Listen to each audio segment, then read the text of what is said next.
Olá, primeiro ano, tudo bem com vocês? Hoje nós teremos aula de literatura, certo? E nós iremos fazer uma revisão sobre os seguintes assuntos: elementos da comunicação, funções da linguagem e tipos de intertextualidade, certo? Então, nós revisaremos estes assuntos nesta aula. E estes assuntos eles se encontram no capítulo 1, módulo 1, certo? De literatura. Então, vamos lá, peguem o livro de vocês, do módulo 1, capítulo 1, que nós iremos começar a trabalhar os elementos da comunicação, a revisá-los, certo? Bom, como nós já estudamos, os elementos da comunicação, eles estão presentes na comunicação entre o emissor e o receptor, certo? E antes de nós falarmos sobre os elementos, é importante lembrar que o esquema da comunicação, ou seja, este aqui, certo? Ele foi criado por Roman Jakobson, certo? Como nós já vimos nas aulas anteriores, certo? Que este esquema de comunicação, ou seja, esses elementos, eles foram estabelecidos por Roman Jakobson, certo?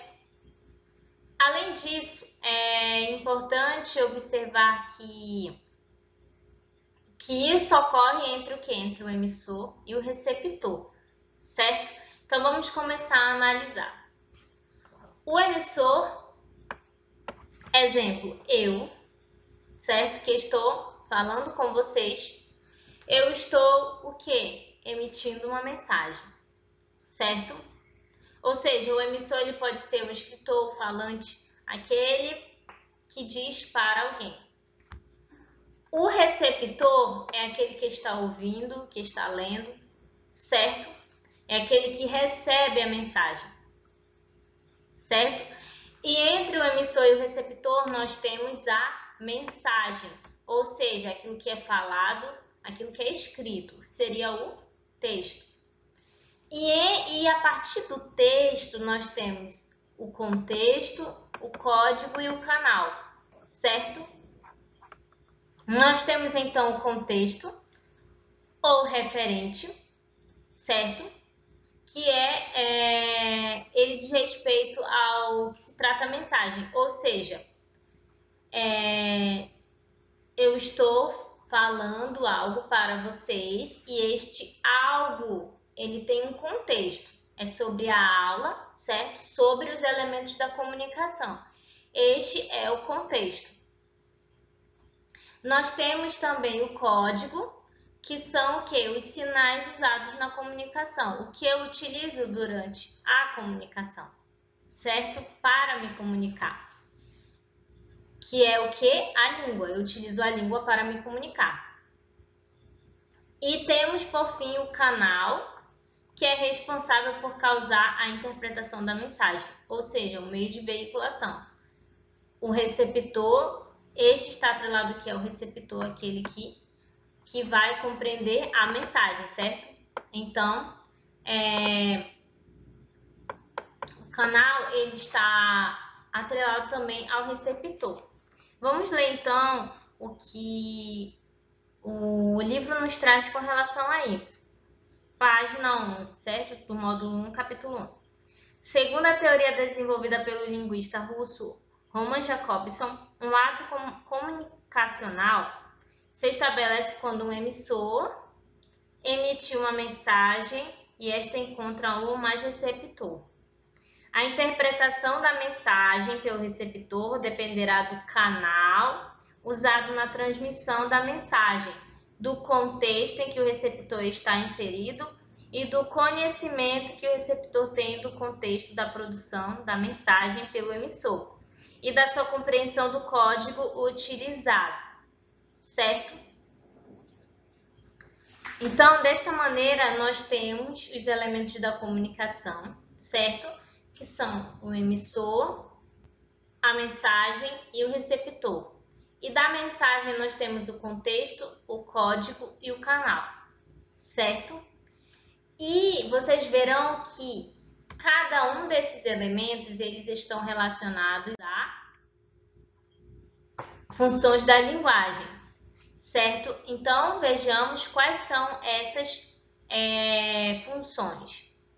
Temos, então, a função poética, que é caracterizada pela utilização do sentido conotativo, usado comumente em obras literárias, em poesia e na prosa. Está relacionada à mensagem. Ou seja, a função poética, ela diz respeito ao sentido da mensagem, ou seja, aquilo que nós estamos dizendo e o que significa, certo? Nós temos também o texto na página 13 sobre a função poética. Uma linguagem que a função poética predomina ou se destaca mais do que outras funções, remete o leitor a uma estrutura em que recursos como ritmo, sonoridade e palavras em sentido figurado são explorados pelo autor. Muito do sentido que se pretende transmitir encontra correspondência na estrutura que o potencializa para que o leitor seja envolvido pela mensagem. Perceba como a escolha das palavras e a sonoridade são trabalhadas com refinamento na canção do Vatapá. Ou seja, a função poética ela está muito presente no poema, certo? Que é a utilização dos recursos sonoros, das palavras em si, a escolha das palavras para gerar um sentido. Por isso, a função poética está atrelada à mensagem. Temos também a função emotiva ou expressiva, que é caracterizada pela expressão das emoções e opiniões, ou seja, seria a nossa opinião, o que nós sentimos, o que nós pensamos. E ela está relacionada ao emissor, porque aquele que fala está dizendo o quê? Sobre o que pensa, sobre a sua opinião, sobre o que ele está sentindo. E por isso a função emotiva está atrelada ao emissor, certo? Temos também a função referencial ou denotativa e é caracterizada pela transmissão de informação. Está relacionada ao contexto ou referente. Nós temos aqui, certo? E por que a função referencial ou denotativa ela está atrelada ao contexto?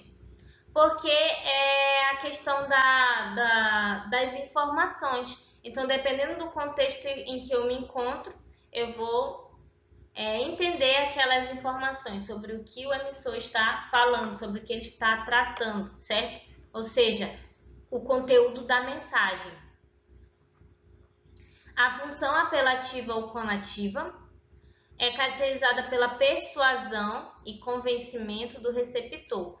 Utiliza-se uma linguagem persuasiva. Está relacionada ao receptor, certo? Então, por que a função apelativa ela está relacionada ao receptor? Porque o emissor, aquele que fala, aquele que emite uma mensagem, ele tem o propósito do quê? De persuadir, certo?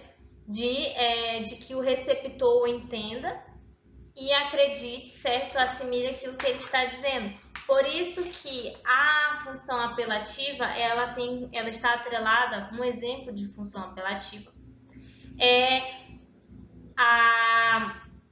as propagandas, certo? Por quê? Porque apela para que consiga lhe persuadir a fazer algo, ou a consumir, ou doar, dependendo do conteúdo da propaganda, certo? Temos também a função fática, certo? E a função fática ela é caracterizada por estabelecer ou encerrar, interromper a comunicação. E ela está relacionada ao canal, certo? E nós já vimos que a questão da função fática é quando eu inicio a conversa ou eu a finalizo, certo? Temos como exemplo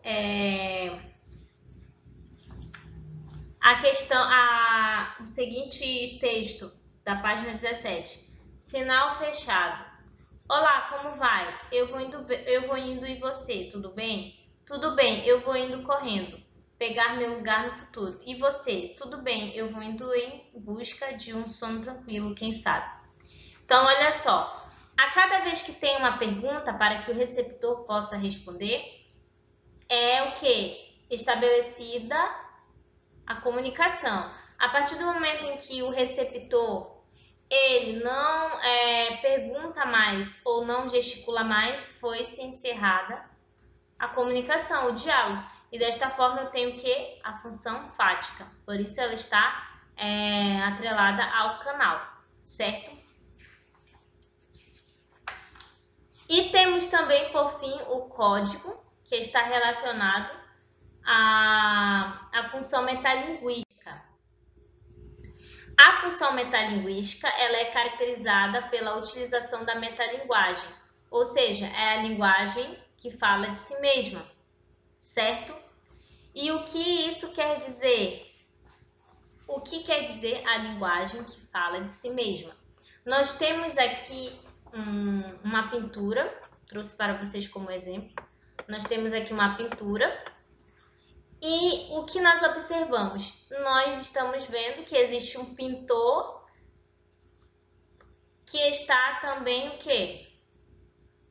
Fazendo uma pintura. Então, é uma pintura dentro de uma pintura. Então, isso significa a linguagem que fala de si mesma, certo? Então, tudo aquilo que remete é como se fosse um ciclo que remete a si mesmo. Tem função metalinguística, certo? Aqui eu trouxe o exemplo para vocês do pintor que está pintando uma moça e está presente em uma pintura. Isso é metalinguagem, certo? A mesma ideia, essa questão da metalinguagem é a mesma ideia de quando um personagem que é escritor escreve uma obra dentro de uma obra, certo? Então, aqui eu tenho o que? A metalinguística. E a função metalinguística, como função de linguagem, ela está atrelada ao código, certo?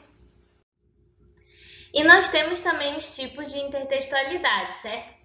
E o que é intertextualidade? A intertextualidade, ela seria o quê? Entendida como a criação de um texto a partir de outro texto que já existe. Ou seja, o que a minha fala criada a partir de uma outra fala, o meu texto, um texto que eu crio com base em outro, é intertextualidade, porque é a referência, intertextualidade, certo? Ou seja, eu me referencio a outro texto, a alusão de um texto dentro de outro texto, certo?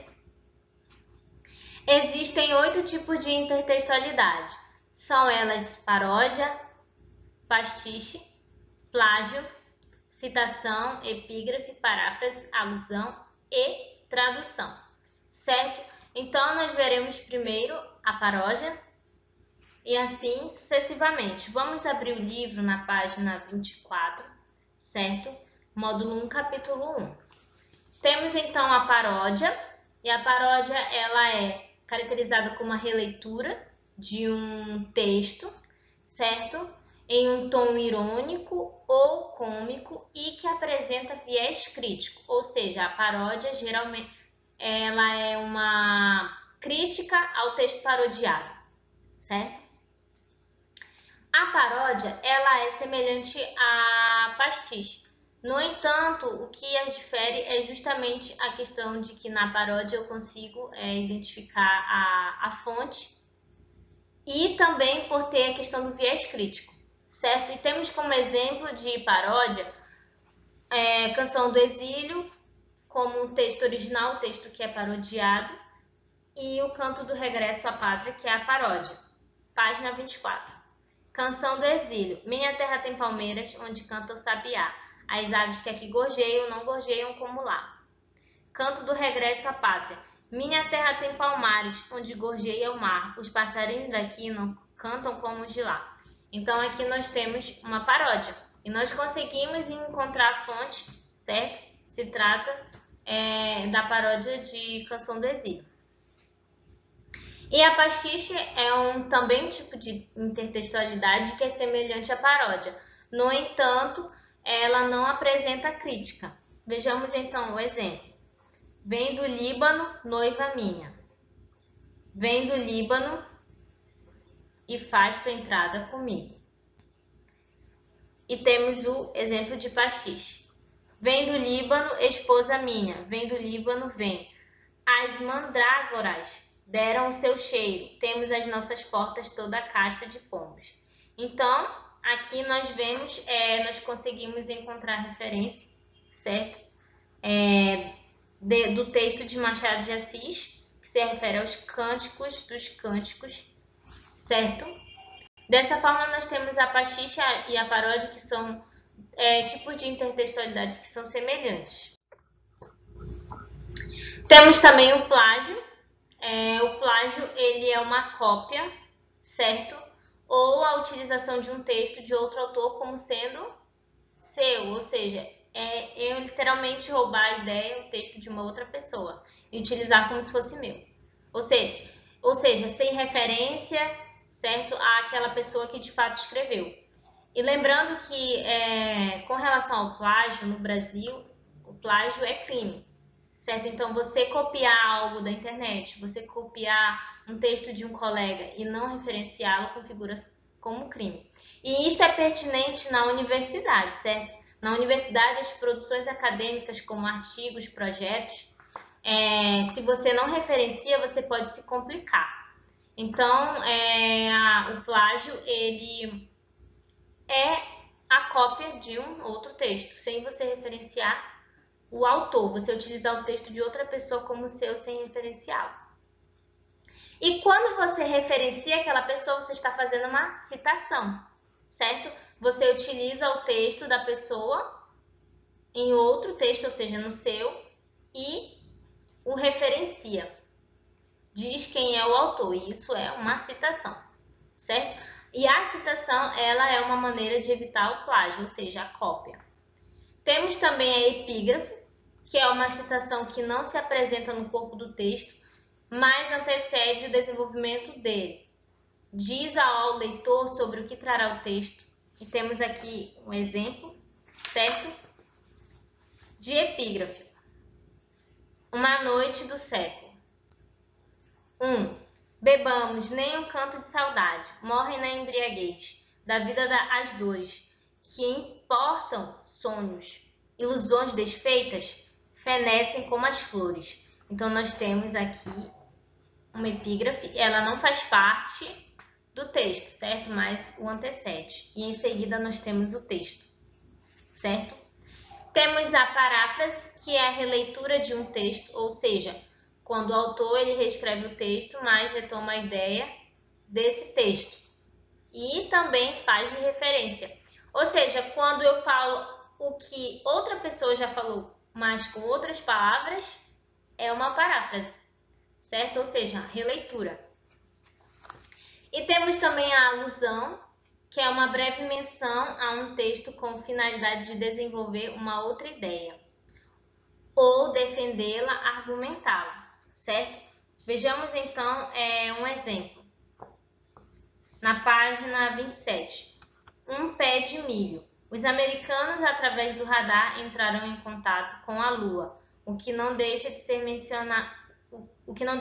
emocionante, mas o fato mais importante da semana aconteceu com o meu pé de milho, certo? Então aqui nós temos uma alusão, certo?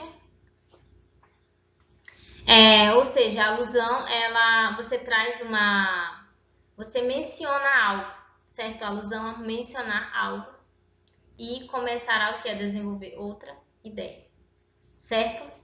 E por fim nós temos a tradução, que é a transposição de uma língua para outra, certo?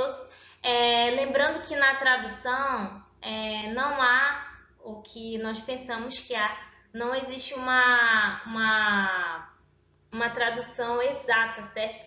Das coisas.